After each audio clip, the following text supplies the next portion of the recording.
जय हिंद दोस्तों। Class today के डिजिटल प्लेटफॉर्म पे आप सभी लोगों का स्वागत है, इस उम्मीद के साथ कि आप सभी लोग स्वस्थ होंगे, मस्त होंगे, बहुत ही अच्छे से अध्ययन कर रहे होंगे, है ना। तो आज जो है कि भारत के भूगोल की जो है कि दूसरी क्लास है। भारत का भूगोल भूगोल की दूसरी क्लास है ना। पहले क्लास में हम जो है कि भारत से संबंधित कुछ जो बेसिक जानकारियां हैं वो देख चुके हैं। तो जो लोग भी पहला लेक्चर नहीं देखे हैं वो पहला लेक्चर जाके आप लोग देख लीजिए, अवेलेबल है, आपको मिल जाएगा, है ना।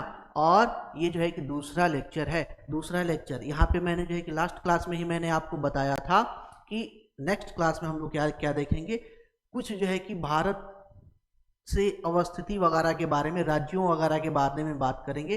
तो आज की जो क्लास है, आज की क्लास में हम देखेंगे क्या क्या, तो भारत की अवस्थिति अवस्थिति अवस्थिति के बाद देखा जाए तो राज्य व राजधानी, राजधानी, है ना, राजधानी देखेंगे। उसके बाद जो है कि स्थलीय सीमा, स्थलीय सीमा, भारत की स्थलीय सीमा से संबंधित कुछ बेसिक जानकारियां जो है कि जो परीक्षा के दृष्टिकोण से बहुत ही महत्वपूर्ण है, उनको हम लोग यहाँ पे देखेंगे, है ना। तो चलिए आइए आज की क्लास जो है कि शुरू करते हैं बिना देर किए, फटाफट जल्दी जल्दी। अब अवस्थिति की बात करें, अवस्थिति की बात करें तो पूरे ग्लोब को, ये आपका ग्लोब है, ये ग्लोब है, ग्लोब को देखा जाए तो ग्लोब को दो भागों में बांटा जाता है। किसके द्वारा? 0 डिग्री लैटिट्यूड या अक्षांश रेखा के द्वारा, अक्षांश रेखा के द्वारा, अक्षांश रेखा के द्वारा, है ना। और दो भागों में बांटते हैं तो इसे कहते हैं क्या? उत्तरी गोलार्ध, उत्तरी गोलार्ध, गोलार्ध, और इसे कहते हैं दक्षिणी गोलार्ध,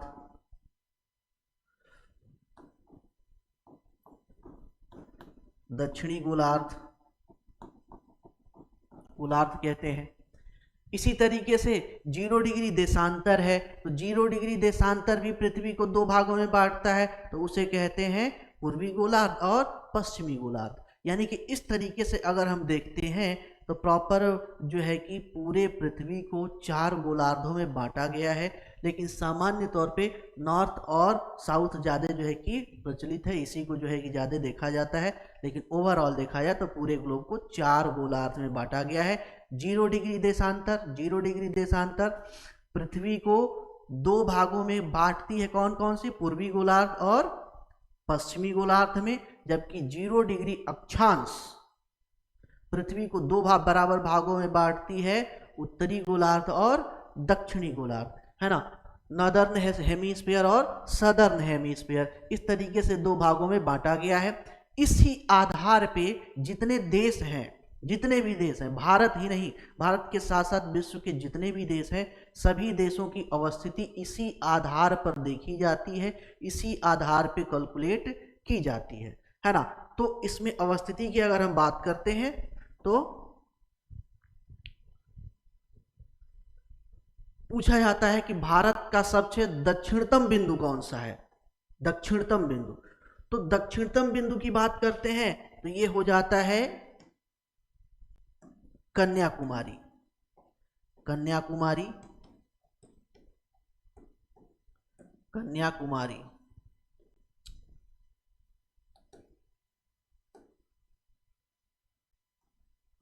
कन्याकुमारी, कन्याकुमारी ये कहाँ पड़ता है? तो ये पड़ता है 8 डिग्री 4 मिनट उत्तरी अक्षांश। कहाँ पड़ता है? उत्तरी अक्षांश में। इतना बड़ा नहीं लिखते हैं ना, थोड़ा सा छोटा लिखते हैं। नॉर्थ हेमीस्फीयर में, नॉर्थ हेमीस्फीयर में। बट ये जो है कि क्या है? मेनलैंड का है, मेनलैंड का है। अगर द्वीपों के हिसाब से देखें, द्वीप के हिसाब से अगर देखते हैं तो द्वीप के हिसाब से अंडमान निकोबार द्वीप समूह के पास में यहां पे पड़ता है, यहां पे पड़ता है, ये है आपका Indira point, Indira point, Indira point, Indira point, और ये पड़ता है आपका 6 डिग्री 25 मिनट उत्तरी अक्षांश। कितना पड़ता है? तो 6 डिग्री 25 मिनट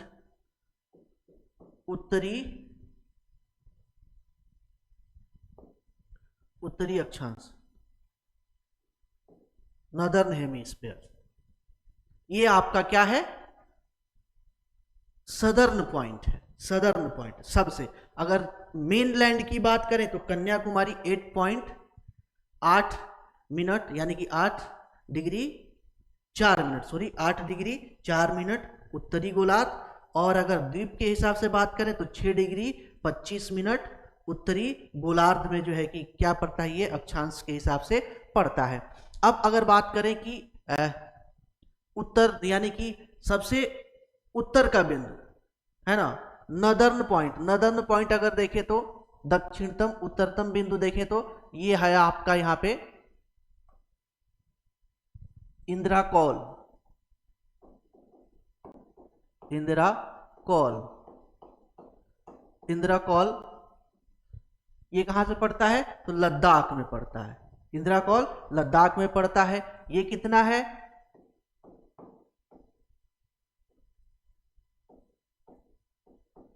तो ये है 37 degree 6 minute northern hemisphere, northern hemisphere यानी कि 37 डिग्री 6 मिनट उत्तरी अक्षांश, उत्तरी अक्षांश में जो है कि आपका पड़ता है। ये प्रॉपर जो है कि अक्षांश के अकॉर्डिंग जो है कि लोकेशन है। अब बात करते हैं देशांतर के अकॉर्डिंग। तो देशांतर के अकॉर्डिंग करते हैं तो इसी तरीके से सेम है ना, इसी तरीके का सेम है। एक पॉइंट यहां पड़ता है, दूसरा पॉइंट अरुणाचल प्रदेश में पड़ता है। अब यहां से कई बार इससे जो है कि प्रश्न इस तरीके से पूछा जाता है कि भारत का सबसे पूर्वी राज्य कौन सा है और भारत का सबसे पश्चिमी राज्य कौन सा है ना। पश्चिमी राज्य कौन सा है, पूर्वी राज्य कौन सा है और पश्चिमी राज्य कौन सा है। तो इस तरीके से कभी कभी पूछ दिया गया है कि पूर्वी और पश्चिमी राज्य कौन सा है, कई बार एग्जाम में इस तरीके से पूछा गया। तो पश्चिमी राज्य कौन सा है? गुजरात। पूर्वी राज्य कौन सा है? अरुणाचल प्रदेश। पश्चिमी राज्य कौन सा है?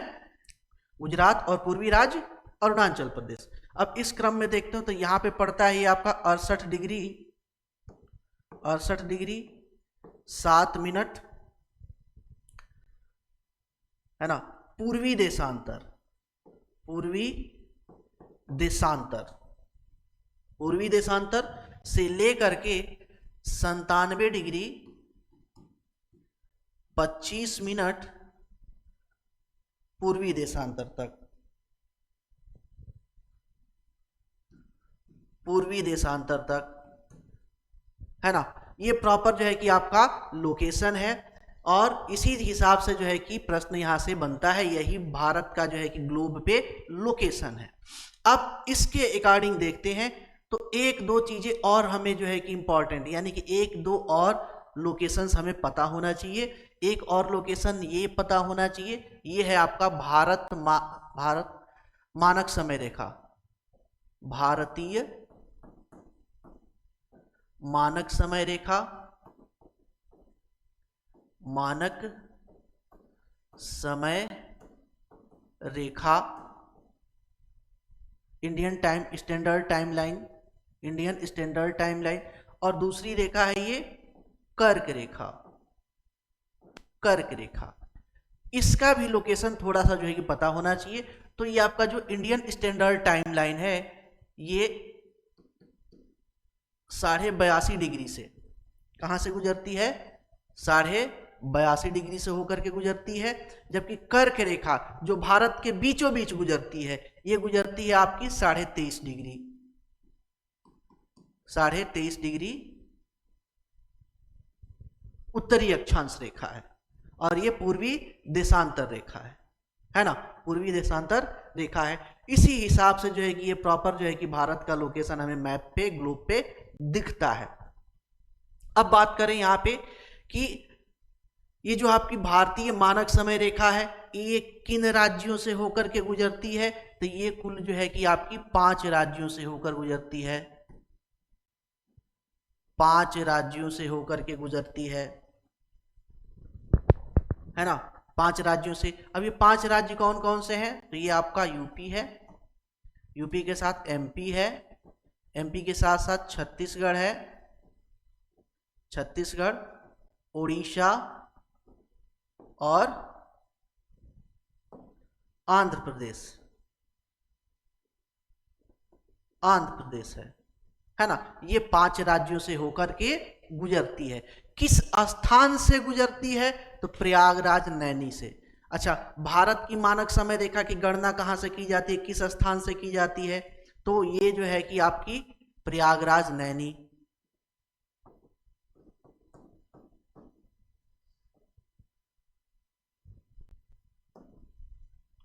प्रयागराज नैनी से,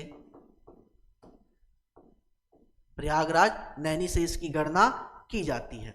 अब बात करते हैं कर्क रेखा की, तो कर्क रेखा कितने राज्यों से होकर के गुजरती है, तो 8 राज्यों से।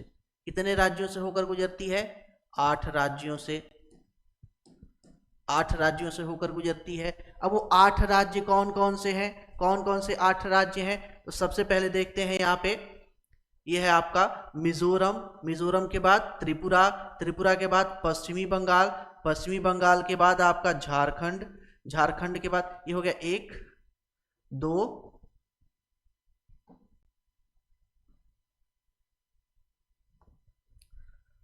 2 3 4, ये हो गया झारखंड। उसके बाद छत्तीसगढ़ 5, एमपी 6 और राजस्थान 7, गुजरात 8। कई बार जो है कि बच्चों को लगता है कि ये राजस्थान नहीं आता है, लेकिन नहीं, राजस्थान का जो आपका दक्षिण वाला थोड़ा सा पार्ट जो है ना, ये देखेंगे मैप में, तो ये थोड़ा सा जो है कि आपका दक्षिण वाला पार्ट राजस्थान का जो है कि टच होता है, जिसके ऊपर से कर्क रेखा गुजरती है। तो इसी अकॉर्डिंग देखा जाए तो कौन कौन से राज्य हो गए, कौन कौन से राज्य, तो मिजोरम, मिजोरम के बाद त्रिपुरा, त्रिपुरा के बाद पश्चिमी बंगाल, पश्चिमी बंगाल के बाद झारखंड, झारखंड के बाद छत्तीसगढ़, छत्तीसगढ़ के बाद मध्य प्रदेश, मध्य प्रदेश के बाद राजस्थान, राजस्थान के बाद गुजरात। इन 8 राज्यों के ऊपर से होकर के भारत में कर्क रेखा गुजरती है और लगभग लगभग कर्क रेखा भारत के बीचों बीच से होकर के गुजरती है। लगभग भारत को 2 भागों में जो है कि बांट देती है, स्पष्ट रूप से जो है कि बांटती है। कई बार प्रश्न ये पूछा जाता है, ये पूछा जाता है कि कर्क रेखा किस राज्य की राजधानी के ऊपर से होकर गुजरती है, तो झारखंड की राजधानी रांची के ऊपर से होकर के गुजरती है, रांची के ऊपर से होकर के गुजरती है। एक चीज और यहां पे थोड़ा सा ध्यान रखने वाली बात है, वो ध्यान रखने वाली बात ये है कि कर्क रेखा वो रेखा है जिससे उत्तर के तरफ, यानी कि नदर्न हेमीस्फीयर में सूर्य की किरणें सीधी नहीं पड़ती हैं, यानी कि लंबवत नहीं पड़ती हैं। जो अंतिम बिंदु है जहां पे सूर्य की किरणें लंबवत पड़ती हैं, वो आपकी कौन सी है, 23.5 डिग्री, यानी कि कर्क रेखा है। कर्क रेखा पे आने के बाद सूर्य फिर से जो है कि आपके, है ना, दक्षिणी गोलार्ध की तरफ बढ़ता हुआ चला जाता है, यहीं पे आके रुक जाता है। इसका मतलब ये हुआ, इसका मतलब ये हुआ कि कर्क रेखा से ऊपर जितनी भी बड़ी शहर हैं, कर्क रेखा से ऊपर जितने भी राज्य हैं, बड़े शहर हैं, कोई महत्वपूर्ण स्थल है, वहां पर कभी भी सूर्य की किरणें लंबवत नहीं पड़ती हैं, यानी कि सीधी नहीं चमकती हैं। ये ध्यान देने वाली बात है ना। और उसके बाद देखा जाए तो कर्क रेखा से नीचे, कर्क रेखा से नीचे जितने भी राज्य हैं और जितने भी बड़े शहर हैं, जितने भी स्थल हैं, वहां पे सूर्य की किरणें साल भर में लगभग 2 बार लंबवत पड़ती हैं। कितनी बार, लगभग दो बार लंबवत पड़ती हैं, दो बार लंबवत पड़ती हैं या सीधी पड़ती हैं,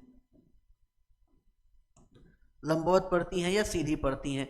कई बार जो है कि पूछा जाता है ये, है ना, जबकि रांची पे एक बार पड़ेगी। कई बार पूछा जाता है इस तरीके का प्रश्न कि निम्नलिखित में से किस राज्य या किस शहर पे सूर्य की किरणें वर्ष में कम से कम 2 बार लंबवत होती हैं, कम से कम जो है कि 2 बार लंबवत होती हैं। किस शहर में भारत के किस शहर पे सूर्य की किरणें साल भर में कभी भी लंबवत नहीं पड़ती हैं? तो दिल्ली हो जाएगा, है ना। जितने भी यानी कि कर्क रेखा से ऊपर जितने भी शहर हैं, लखनऊ हो गया, इलाहाबाद हो गया, है ना, जयपुर हो गया, दिल्ली हो गया, पंजाब, चंडीगढ़, अंबाला, है ना, ये जितने भी हैं वहाँ पे कभी भी भारत के उन शहरों पे सूर्य की किरणें कभी भी लंबवत नहीं पड़ती हैं, सीधे लंबवत नहीं पड़ती हैं। जबकि उससे नीचे वाले जितने भी शहर हैं, बेंगलुरु हो गया, तिरुवनंतपुरम हो गया, चेन्नई हो गया, भुवनेश्वर हो गया, कटक हो गया, है ना, मुंबई हो गया, ये जितने भी जो है कि शहर हैं वहाँ पे कम से कम सूर्य साल भर में 2 बार लंबवत पड़ता है। तो ये कुछ जो है कि बेसिक जानकारियां हैं, इसको जो है कि ध्यान में रखिएगा। अब यहाँ पे एक चीज और है, यहाँ पे एक चीज और है, फटाफट उसको भी देख लेते हैं, जो अभी तक पूछा तो नहीं गया है लेकिन पूछे जाने की पूरी संभावना है। कभी भी इसको किसी भी एग्जाम में पूछा जा सकता है। अब वो क्या चीज है उसको देख लेते हैं। तो यहां पे देखेंगे, यहां पे ये वाला जो पार्ट है, ये वाला पार्ट जहां पे कर्क रेखा और भारतीय मानक समय रेखा दोनों एक दूसरे को क्रॉस करती हैं, तो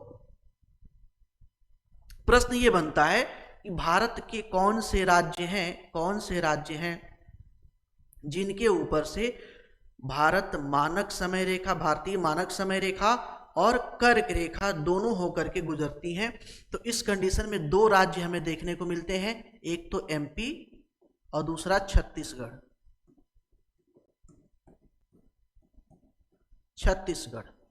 ये 2 राज्य जो है कि ऐसे हैं जिनसे भारतीय मानक समय रेखा और कर्क रेखा, ये दोनों रेखाएं होकर के गुजरती हैं, है ना।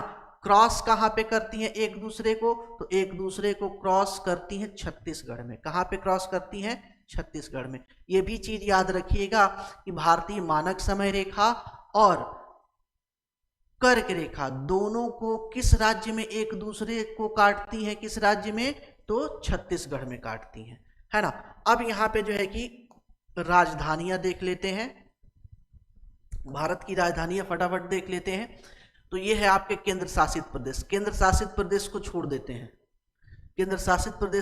छोड़ देते हैं, है ना। तो अभी केंद्र शासित प्रदेश मतलब अलग से देख लेंगे। ये है आपका हिमाचल प्रदेश का शिमला,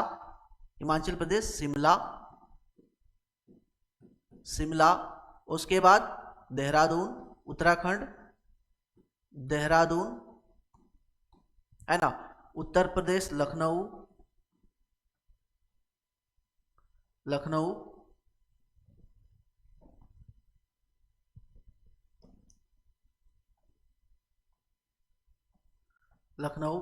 नवाबों का शहर, है ना, बिहार,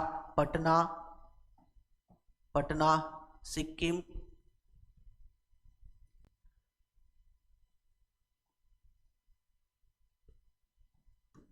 गंगटोक,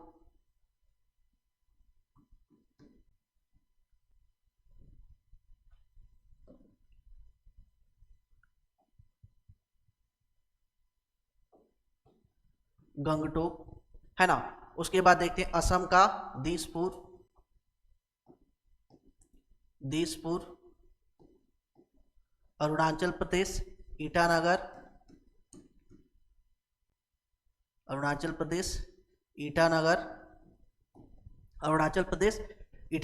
उससे जस्ट नीचे आ जाते हैं नागालैंड, कोहिमा, मणिपुर, इम्फाल, है ना। मिजोरम का जो है कि आइजोल, त्रिपुरा, अगरतला, अगरतला, अगरतला। पश्चिमी बंगाल कोलकाता,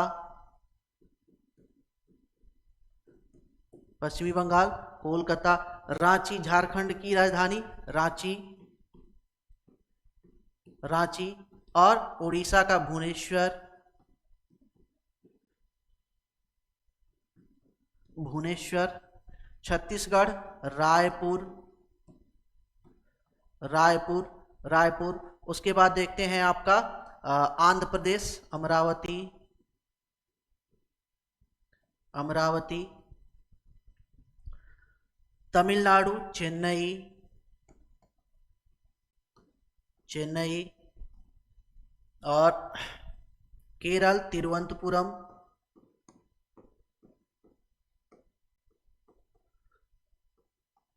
तिरुवनंतपुरम, है ना। और कर्नाटका बेंगलुरु, बेंगलुरु। अब यहाँ पे छोटा सा राज्य है गोवा, गोवा का पणजी, पणजी। मध्य प्रदेश का सॉरी महाराष्ट्र का मुंबई, मुंबई। और तेलंगाना हैदराबाद, हैदराबाद, तेलंगाना हैदराबाद। मध्य प्रदेश भोपाल, गुजरात अहमदाबाद, अहमदाबाद। राजस्थान जयपुर, राजस्थान जयपुर। और उसके बाद पंजाब और हरियाणा, पंजाब और हरियाणा और चंडीगढ़। तो अब इसको कंबाइंड कर देते हैं, इसको कर देते हैं क्या कंबाइंड, चंडीगढ़, चंडीगढ़। चंडीगढ़ तीनों की राजधानी है। चंडीगढ़ खुद जो है कि केंद्र शासित प्रदेश है कौन सा, चंडीगढ़। तो चंडीगढ़ की राजधानी है, चंडीगढ़ की राजधानी है। साथ ही साथ पंजाब की राजधानी है, पंजाब की राजधानी है। और हरियाणा की राजधानी है। इन तीनों की राजधानी कौन सी है, चंडीगढ़। अब यहां पे बात करते हैं श्रीनगर। श्रीनगर किसकी राजधानी है, जम्मू कश्मीर की, श्रीनगर।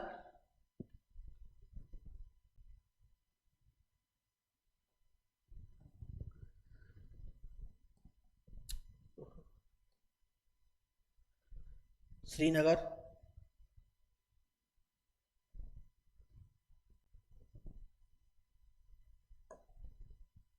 श्रीनगर, श्रीनगर। और लद्दाख का लेह, लेह, है ना। दिल्ली का न्यू दिल्ली। ये तो राजधानियां हो गई। फटाफट एक बार और देख लेते हैं, है ना, एक बार और देख लेते हैं। तो हिमाचल प्रदेश, हिमाचल प्रदेश की राजधानी शिमला, शिमला के बाद जो है कि उत्तराखंड देहरादून, उत्तर प्रदेश लखनऊ, बिहार पटना, सिक्किम गंगटोक, असम दिसपुर, अरुणाचल प्रदेश ईटानगर, नागालैंड कोहिमा, कोहिमा, कोहिमा, मणिपुर इम्फाल, इम्फाल, मिजोरम आइजोल,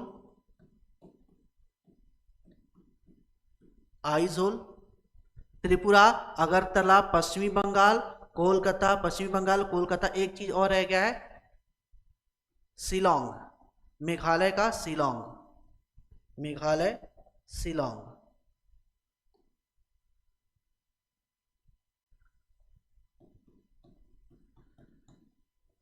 मेघालय शिलोंग, मेघालय शिलोंग हो गया, है ना। उसके बाद झारखंड, झारखंड की राजधानी रांची, उड़ीसा भुवनेश्वर, छत्तीसगढ़ रायपुर, आंध्र प्रदेश अमरावती, तमिलनाडु चेन्नई, केरल तिरुवनंतपुरम, कर्नाटक बेंगलुरु, गोवा पणजी, तेलंगाना हैदराबाद, महाराष्ट्र मुंबई, गुजरात अहमदाबाद, मध्य प्रदेश भोपाल, राजस्थान जयपुर, पश्चिमी जो है कि सॉरी पंजाब हरियाणा, और चंडीगढ़ की राजधानी चंडीगढ़। ये तो जो है कि प्रॉपर जो है कि आपकी राजधानियां रहेगी, है ना, राज्यों की राजधानियां रही, और कुछ जो है केंद्र शासित प्रदेशों की राजधानियां रही। इसके अलावा देखा जाए तो कुछ ऐसे महत्वपूर्ण जो है कि राजधानियां हैं, ये अब सामान्य तौर पे जो है ना, ये राजधानियां पूछी कम जाती हैं। अब जो पूछा जाता है तो वो पूछे जाने के हिसाब से देखते हैं तो 2-3 राजधानियां, 3-4 राजधानियां बहुत ज़्यादा जो है कि इम्पोर्टेंट है। पूछे जाने के हिसाब से देखें तो बहुत जो है कि इम्पोर्टेंट कौन कौन सी हैं, तो एक तो चंडीगढ़ है, चंडीगढ़ है ना। चंडीगढ़ के बाद देखते हैं लक्षद्वीप की राजधानी कवरत्ती, कवरत्ती। उसके बाद अंडमान निकोबार द्वीप समूह, ये है जो कि लक्षद्वीप। लक्षद्वीप के बाद देखें ये जो है कि आपका अंडमान निकोबार द्वीप समूह, और यहाँ पे एक जो है कि आपका यूनियन टेरिटरी है दादर नागर हवेली और दमन दीव, है ना। तो चंडीगढ़, चंडीगढ़ क्यों पूछा जाता है सामान्य तौर पे, क्योंकि पंजाब की भी राजधानी है, हरियाणा की भी राजधानी है, चंडीगढ़ की भी राजधानी है। ठीक है, अब बात करते हैं लक्षद्वीप। लक्षद्वीप की राजधानी कौन सी है, कवरत्ती। कवरत्ती जो है कि लक्षद्वीप की राजधानी है। अंडमान निकोबार द्वीप समूह की देखें तो port Blair, port Blair, port Blair किसकी राजधानी है, तो अंडमान निकोबार द्वीप समूह की राजधानी है पोर्ट ब्लेयर। अब यहाँ पे देखेंगे दादर नागर हवेली की, दादर नागर हवेली और दमन दीव की राजधानी है दमन, दमन। ये जो है कि कुछ राजधानियां हो गई जो मुख्य रूप से ये 4 बहुत इंपॉर्टेंट राजधानियां हैं जो पूछी जाती हैं, या कभी कभार जो पूछा जाता है छोटे मोटे एग्जामों में। तो ये यहाँ से, ये जो नॉर्थ ईस्ट वाले जो है ना, नॉर्थ ईस्ट वाले जिन्हें बोलते हैं 7 सिस्टर, इन्हें क्या बोलते हैं, कंबाइंड रूप से क्या बोलते हैं, 7 सिस्टर, 7 सिस्टर्स बोलते हैं। बट +1 कर दीजिए, +1, तो इसे बोलते हैं अष्ट महालक्ष्मी,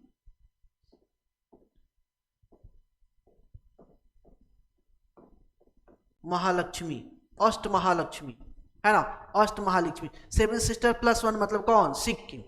7 सिस्टर +1 मतलब सिक्किम। तो इनसे पूछी जाती है राजधानियां। ये 4-5 राजधानियां जो है कि बहुत महत्वपूर्ण है, जो सामान्य तौर पे पूछी जाती हैं। अब बात करते हैं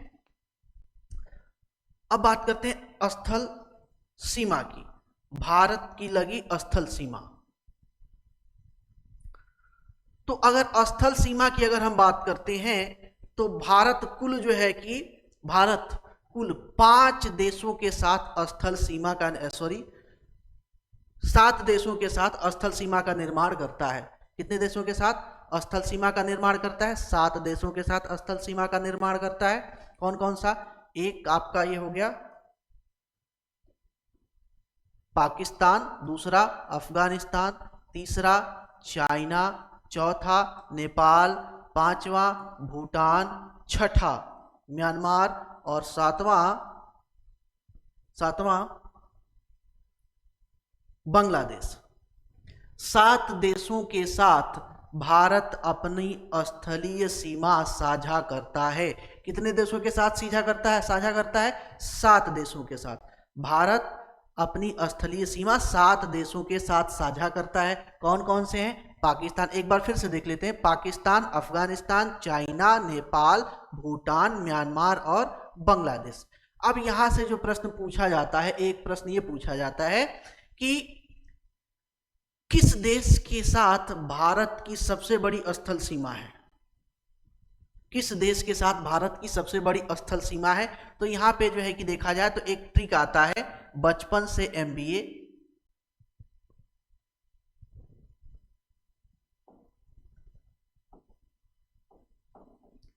बचपन से MBA, है ना। अब इसी के अकॉर्डिंग देखा जाए तो बी मतलब बांग्लादेश, बी मतलब बांग्लादेश। तो सबसे बड़ी सीमा किसके साथ लगती है, सबसे बड़ी सीमा बांग्लादेश के साथ।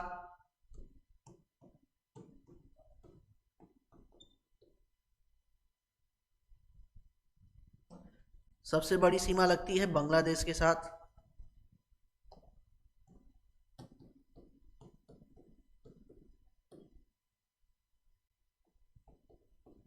बांग्लादेश के साथ। उसके बाद देखें 2 नंबर पे चाइना के साथ, उसके बाद पाकिस्तान के साथ, उसके बाद नेपाल के साथ, उसके बाद म्यांमार के साथ, नेक्स्ट जो है कि भूटान के साथ, और सबसे कम सीमा लगती है, थोड़ी सी यहाँ पे लगती है, वो अफगानिस्तान के साथ। मात्र 106 किलोमीटर की सीमा सबसे छोटी सीमा लगती है। सबसे छोटी इंटरनेशनल बाउंड्री बनता है अफगानिस्तान के साथ लेह वाला इलाका जो है कि जुड़ता है ना। इसी क्रम में ये सारी बातें हमें देखने को मिलती हैं। अब यहाँ पे बात एक चीज और आती है कि चलो ठीक है, 7 तो देश हैं जो भारत के साथ स्थलीय सीमा का निर्माण करते हैं, लेकिन भारत के कितने राज्य या केंद्र शासित प्रदेश हैं जो भारत की स्थलीय सीमा का निर्माण करते हैं? तो इस क्रम में अगर हम देखते हैं तो 2 जो है कि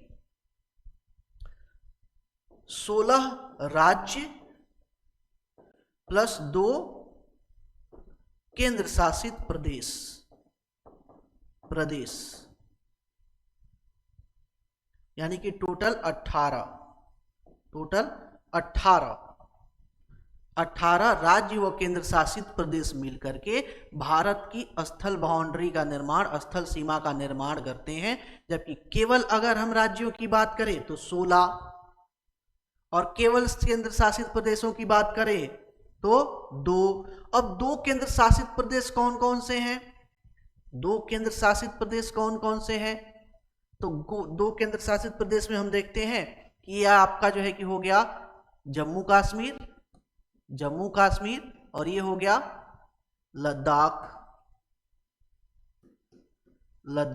ये 2 केंद्र शासित प्रदेश हैं जो आपकी अंतरराष्ट्रीय स्थल सीमा का निर्माण करते हैं। अब राज्यों की बात करते हैं कि 16 राज्य कौन कौन से हैं? कौन कौन से 16 राज्य हैं? तो ये है आपका, एक है आपका ये गुजरात, दूसरा राजस्थान, पंजाब, हिमाचल प्रदेश, उत्तराखंड, उत्तर प्रदेश के बाद देखें तो बिहार, है ना। बिहार के बाद देखते हैं सिक्किम,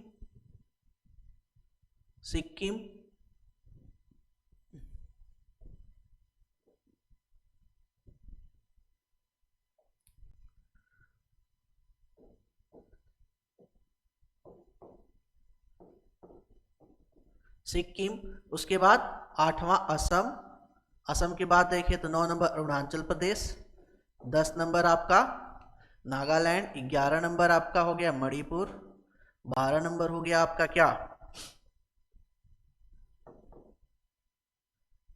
मिजोरम के बाद देखें 13 नंबर अगरतला त्रिपुरा, 14 नंबर आपका मेघालय और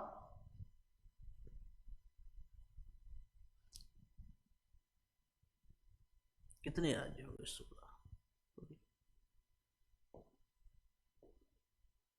और 14 हो गया आपका ये पश्चिमी बंगाल। सॉरी, ये 16 जो है ना कुल है, 16 कुल है यहाँ पे, यानी कि 16 कुल है, 16 कुल जो है कि है। और इसमें देखा जाए तो 14 आपके राज्य हैं और 2 आपके केंद्र शासित प्रदेश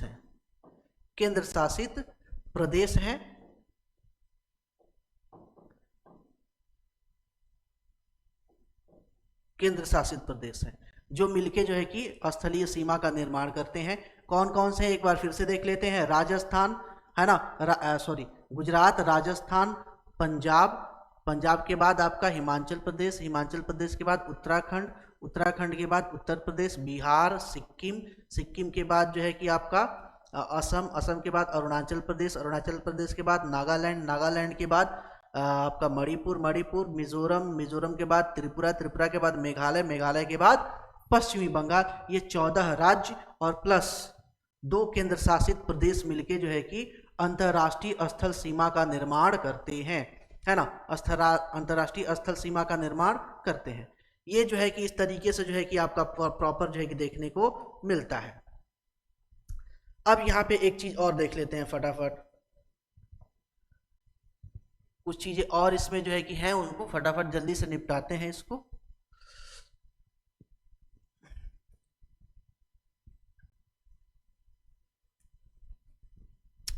ठीक है।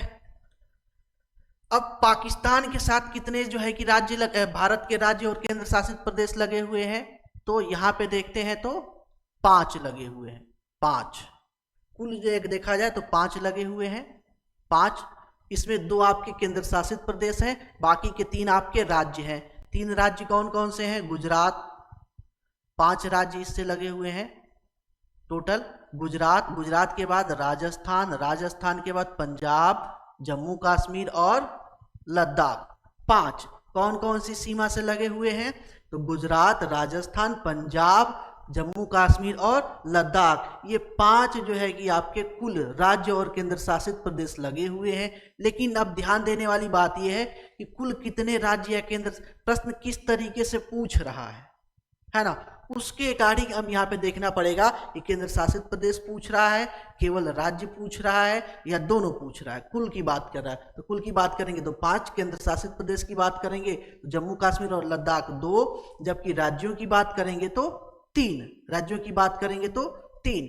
इसी तरीके से बात करते हैं किसकी? चाइना की। तो चाइना की बात करते हैं तो यहाँ पे भी देखते हैं तो हमें 5 देखने को मिलता है।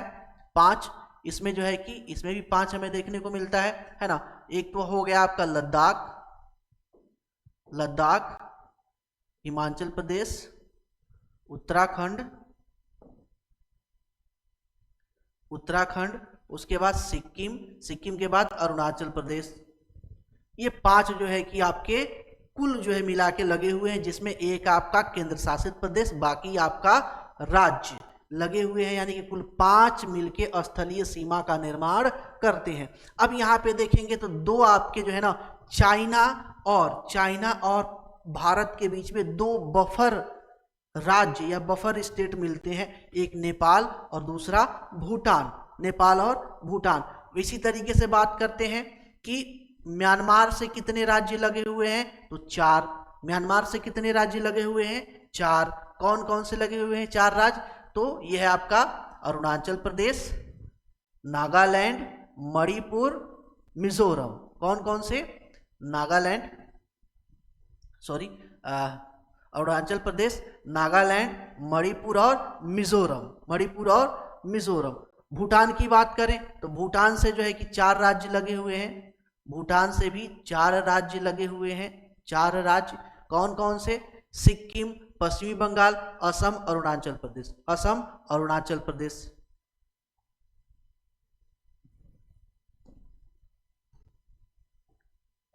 चार राज्य कौन कौन से भूटान से लगे हुए हैं? सिक्किम, पश्चिमी बंगाल, असम और अरुणाचल प्रदेश, असम और अरुणाचल प्रदेश। इसके बाद बात करते हैं पश्चिमी बंगाल, सॉरी बंगाल की बात करते हैं। बंगाल यानी कि बांग्लादेश से कौन कौन से लगे हुए हैं? तो यहाँ पे भी हम देखते हैं तो 5 देखने को मिलते हैं, 5 राज्य देखने को मिलते हैं। पश्चिमी बंगाल, असम, मेघालय, त्रिपुरा और मिजोरम।